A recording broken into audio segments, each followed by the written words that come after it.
I'm going to show you how to make a Roblox game. So there are 10 steps to do it. You need to download and launch Roblox Studio, explore the list of templates, select the OB template, explore the game workspace, give the OB color, resize some of the blocks, change the speed of some obstacles, develop player harming obstacles, enhance the appearance of an obstacle, and of course, test your game. So as you can see, these are the available templates.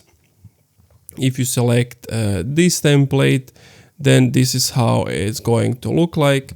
You can create it, play around with the objects, you can give it color, you can name it, resize the blocks, increase the sizes, like you can just play around with the creator.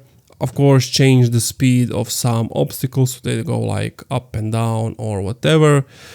If you want some like player harming obstacles like fire or something, they just shouldn't stand on because it will take them back to the beginning.